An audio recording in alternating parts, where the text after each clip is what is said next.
Gentlemen, I want to start with this from the New York Times. The headline says, court filings started a furor in right-wing outlets, but their narrative is off track. They said it set off this furor among right-wing outlets, but the entire narrative appeared to be mostly wrong or old news. Upon close inspection, the narrative's based on misleading presentation of the facts or outright misinformation. Mike. That's an interesting spin on it. What the U.S. Special Counsel John Durham's pleading alleges is that Clinton campaign operatives essentially colluded with intelligence contractors to cook up false information and spy on President Trump when he was a candidate, and also the executive office of the president when President Trump was in office. These are very, very serious allegations. Harry, I'm guessing you don't see it the same way, and neither did the Wall Street Journal. Their editorial board had this to say: a strange defense of spying on Trump. They say the journalists who gave themselves prizes for pressing the Russia collusion narrative that turned out to be false are now dismissing news that their narrative was inflated with false information collected by eavesdropping on Mr. Trump. How do you read these documents?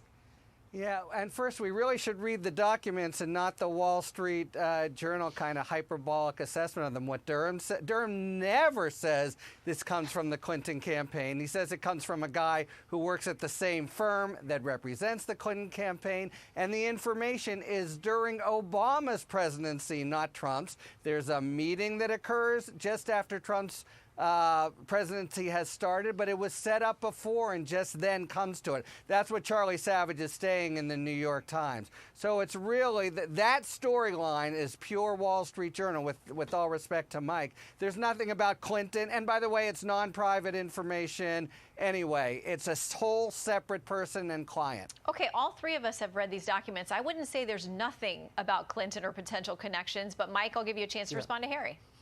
Yeah. I would just say look at the February 11th, 2022 pleading by U.S. Special Counsel John Durham. This is a U.S. attorney who was supported by both Democrat senators in Connecticut. He was a former federal prosecutor for 35 years. He is a very, very serious man. You can just look at the pleading yourself.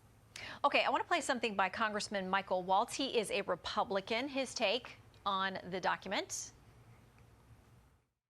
We have the party in charge of all the levers of power colluding with a political campaign to go after an opponent, the opposite side, a presidential campaign, to maintain power.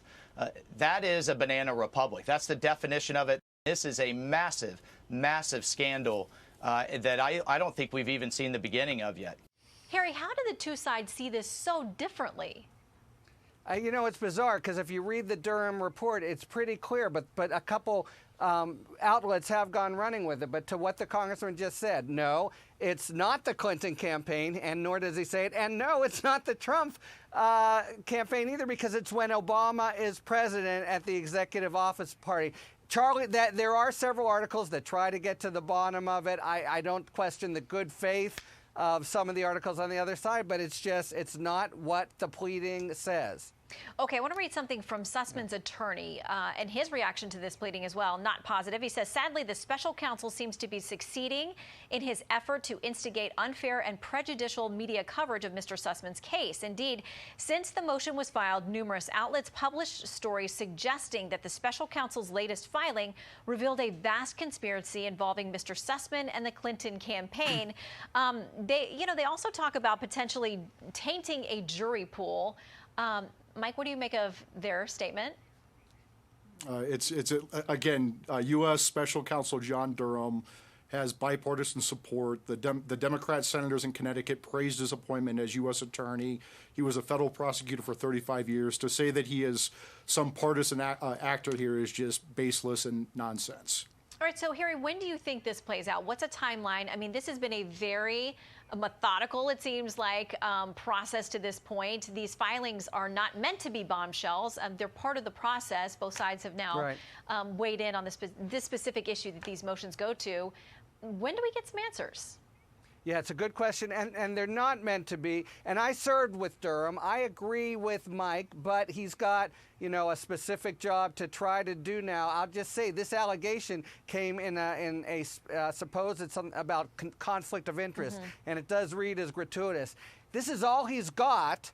The question is at the end, I don't see any more cases. In fact, the very thing we're talking about here, the statute of limitations has run on. So I think the question is, will he file a big report? What will that look like and when? I think we're about done with charges here. I don't know if Mike disagrees. All right, Mike, we got to go, but do you think there'll be any more indictments, yes or no? That's up to the special counsel, but these are bombshell allegations.